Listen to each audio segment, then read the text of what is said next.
अस्सलाम वालेकुम स्टूडेंट्स, मैं हूं अमीर आलम और आप देख रहे हैं मेरा यूट्यूब चैनल बायोलॉजी विद अमीर। तो लास्ट लेक्चर में हमने इम्पोर्टेंस ऑफ कार्बन को डिस्कस किया था। तो इस वीडियो में हमने जो है ना इम्पोर्टेंस ऑफ वाटर को जो है ना वो डिस्कस करना है। ठीक है, तो वाटर आपने पिछले चैप्टर में, इस चैप्टर के स्टार्ट में पढ़ा था जब हमने कंपोजिशन ऑफ सेल को डिस्कस किया था। तो तकरीबन 70% जो हमने देखा था कि सब जो है ना वाटर एक सेल में प्रेजेंट होता है, लिविंग ऑर्गेनिज्म में प्रेजेंट होता है। ठीक है, तो मतलब हमारी बॉडी में सबसे ज़्यादा जो वेट है वो वाटर का होता है। ठीक है, तो वाटर क्या है, मीडियम ऑफ लाइफ है। ठीक है, मोस्ट अबंडेंट कंपाउंड है ऑफ लिविंग ऑर्गेनिज्म। ठीक है, तो कुछ ऑर्गेनिज्म में ये 65 टू 89% भी पाया जाता है। जिस तरह को बैक्टीरिया वगैरह है तो उसमें 89% जो उसका वेट होता है वो सारा सेल पे वाटर पे डिपेंड कर रहा होता है। Take part in all biochemical reaction. ठीक है, तो बायोकेमिकल रिएक्शन जो है वो मोस्टली जो एंजाइम्स होते हैं वो एक्वस मीडिया में वर्क करते हैं। ठीक है, तो इस वजह से जो है ना वाटर जो है वो डायरेक्टली या इनडायरेक्टली ना ऑल केमिकल रिएक्शन में जो है ना वो होता है। इसके अलावा use as a raw material in photosynthesis. ठीक है, तो आपको पता है कि जो प्लांट्स हैं फोटोसिंथेसिस के जरिए से जो है ना वो अपनी फूड या ग्लूकोज वगैरह को बनाते हैं। तो उसमें जो वाटर क्या है वो रॉ मटेरियल के तौर पे होता है। ठीक है, वाटर होता है, कार्बन डाइऑक्साइड होती है और क्लोरोफिल की मौजूदगी में ग्लूकोज और ऑक्सीजन जो है ना वो प्रोड्यूस होती है। तो ये कुछ इंपॉर्टेंट पॉइंट्स थे वाटर की इंपॉर्टेंस के हवाले से। तो आगे जो है ना वाटर की प्रॉपर्टीज हैं। ठीक है, सबसे पहले है सॉल्वेंट प्रॉपर्टीज। ठीक है, तो वाटर हमारे पास क्या है, वाटर एक पोलर मॉलिक्यूल है या पोलर सॉल्वेंट है। ठीक है, तो इसको समझने से पहले हम पोलैरिटी को देख लेते हैं, हम इसको पोलर क्यों कह रहे हैं। ठीक है, कौन सा कंपाउंड या मॉलिक्यूल होता है जिसको हम पोलर कहते हैं। ठीक है, तो उसकी डेफिनेशन हम देख लेते हैं। हमारे पास है डेफिनेशन है a molecule in which one end of the molecule is slightly other and is slightly negative.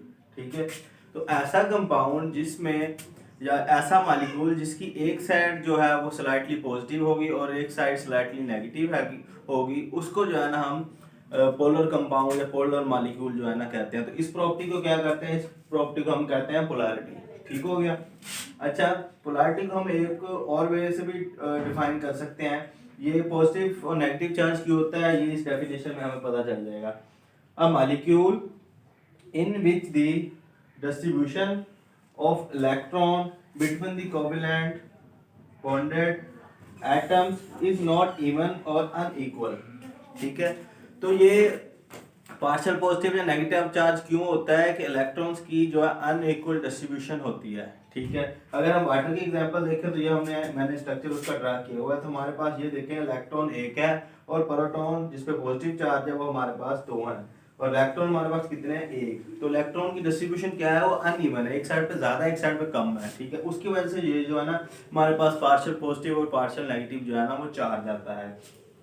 ठीक है, तो due to polarity of water, water is a excellent polar solvent. ठीक है, तो इसी वजह से जो वाटर क्या है वो एक्सीलेंट पोलर सॉल्वेंट है, मतलब जो इतने भी पोलर सब्सटेंस होंगे वो इसमें इजीली डिसॉल्व हो जाएंगे। ठीक है, तो इसलिए जो है ना अब जितने भी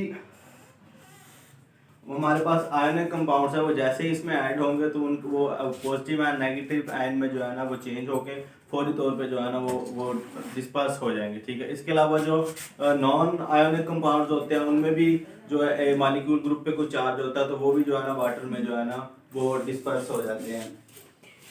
नेक्स्ट पॉइंट हमारे पास है हीट कैपेसिटी। ठीक है, तो हीट कैपेसिटी हम देख लेते हैं, इसको क्या कहते हैं, the number of calories required to raise the temperature of 1 gram water. ठीक है, तो 1 ग्राम वाटर को के टेम्परेचर को 1 डिग्री बढ़ाने के लिए जितनी एनर्जी हमें चाहिए होगी या जितनी कैलोरीज एनर्जी हमें चाहिए होगी उसको जो हम क्या कहते हैं, उसको हम हीट कैपेसिटी कहते हैं। ठीक है, तो फॉर एग्जांपल हमारे पास 1 ग्राम वाटर है, हमने उसको बॉईल किया।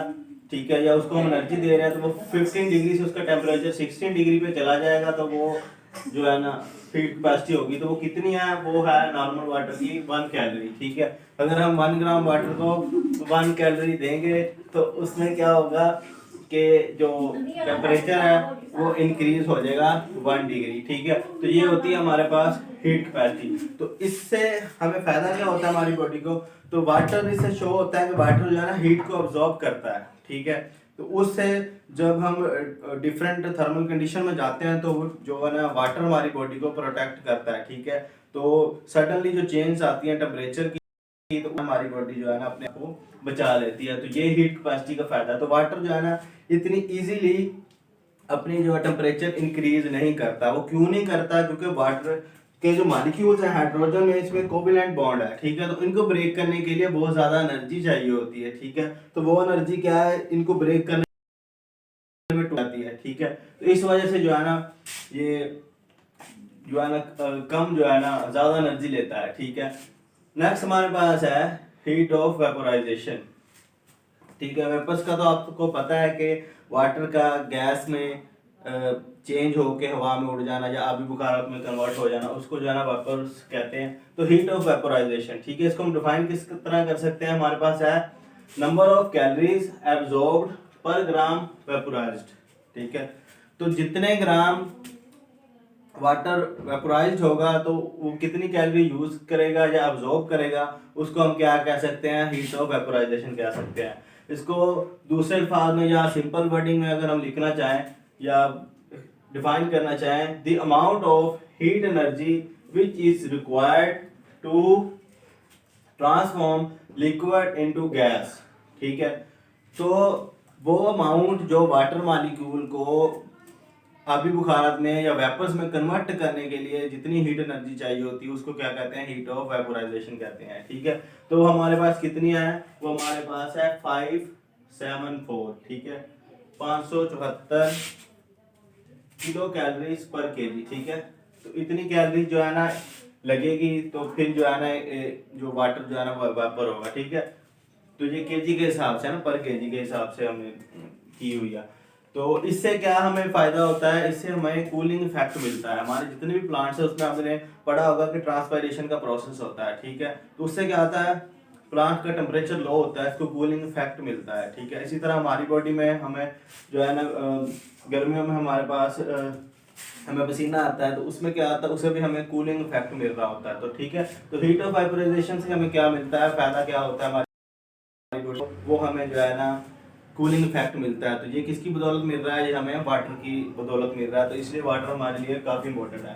नेक्स्ट हमारे पास है आयोनाइजेशन, ठीक है। आयोनाइजेशन होता है आयंस का बनना, ठीक है। The water molecule ionize into hydrogen ions and hydroxide ion, ठीक है। तो वाटर जो है ये जो है ना डिसोसिएट हो जाता है, किसमें हो जाता है, हाइड्रोजन आयन में और हाइड्रोक्साइड आयन में, ठीक है। तो ये रिवर्सिबल रिएक्शन होता है, ठीक है, पर ये रहता है इक्विलिब्रियम स्टेट में, ठीक है। जितने हाइड्रोजन आयन बनेंगे उतने ही जो है ना हाइड्रोजन ऑक्साइड आयन बनेंगे। ये नहीं है कि एक चीज बढ़ती जा रही है दूसरी खत्म हो रही, नहीं, ये बराबर मिकदार में चलते हैं। रिवर्सिबल है, पहले आयंस में कन्वर्ट हो गए, दोबारा वाटर मॉलिक्यूल में कन्वर्ट हो गए, तो ये इंटर कन्वर्जन जो है ना वो चलता रहता है। तो इक्विलिब्रियम में मतलब ये प्रोसेस चलता है, ठीक है। एट 25 डिग्री, ठीक है, concentration of both ions is 10 power 7 मोल पर लीटर, ठीक है। तो ये बुक में जो है ना एमसीक्यूज के हवाले से आपको आ सकता है। ये मैक्सिमम उन्होंने ना पूछा हुआ है कि कितनी होती है, तो वो कह रहा है कि 25 डिग्री पे जो बोथ आयन है, हाइड्रोजन आयन है और हाइड्रोजन ऑक्साइड आयन है ना, वो कितने होंगे, उनकी अमाउंट होगी वो है 10 पावर 7 मोल पर लीटर, ठीक है। तो 1 लीटर में इतने जो है ना आयंस वो होंगे कितने टेम्परेचर पे, 25 डिग्री सेल्सियस पे, ठीक है। नेक्स्ट लास्ट पॉइंट जो हमारे पास है वो हमारे पास है प्रोटेक्शन का, ठीक है। तो आपको पता है कि जब भी कोई चीज़ किसी से रगड़ खाती है या फ्रिक्शन होती है तो वहाँ पे चीज़ों का डैमेज होने का चांसेस काफ़ी ज़्यादा होता है। तो वाटर क्या करता है, ये वाटर जो है वो फ्रिक्शन को रिड्यूस करता है, ठीक है, एज ए लुब्रिकेंट काम करता है, ठीक है। तो उससे क्या होता है, water provide protection from damage by reducing friction because water is affecting lubricant, ठीक है। तो वाटर जो है लुब्रिकेंट का काम करता है हमारी बॉडी में, ठीक है, और हमें जो है ना रेजिस्टेंस से या फ्रिक्शन से बचाता है हमारी बॉडी पार्ट्स को, और हमें डैमेज होने से बचाता है और हमें प्रोटेक्शन देता है। एग्जांपल अगर हम देखना चाहें तो एग्जांपल में हमारे पास है टेयर्स प्रोटेक्ट आईज, ठीक है, हमारी आंखों में आंसू आते हैं, ठीक है। उससे क्या होता है, हमारी आंखों के जो आई बाल्स हैं या आई लेड्स हैं उनकी प्रोटेक्शन हो रही है। ठीक है, वो हमारी आई लेड से फ्रिक्शन नहीं खाते। ठीक है, तो हमारी जो आई बाल्स हैं वो जो है ना मेंटेन रहती है। इसके अलावा fluid cushion protect vital organs from trauma. ठीक है, हमारी बॉडी में या डिफरेंट ऑर्गेनिज्म की बॉडी में ना फ्लूइड कुशंस होते हैं। ठीक है, तो उसमें क्या होता है कि आपने वो गाड़ी वाली एग्जांपल देखी, क्योंकि गाड़ी में जैसे ही कोई एक्सीडेंट होता है तो फौरन गाड़ी में से कुशन खुल जाते हैं, तो बंदे की सेफ्टी हो जाती है, एक्सीडेंट में मेजर इंजरी नहीं होती। तो यही वाला काम जो है ना कुशन पैड फ्लूइड जो कुशन है वो यहाँ पे कर रहे हैं। ठीक है, बॉडी में डिफरेंट पार्ट्स के अगेन वाटर कुशन होता है, तो जैसे कोई ट्रामा या कोई एक्सीडेंट या कोई चोट लगती है तो वो जो है शॉक को अब्जॉर्ब कर लेते हैं। ठीक है, और जो वाइटल ऑर्गन्स होते हैं वो डैमेज होने से बच जाते हैं। तो ये था आज का टॉपिक।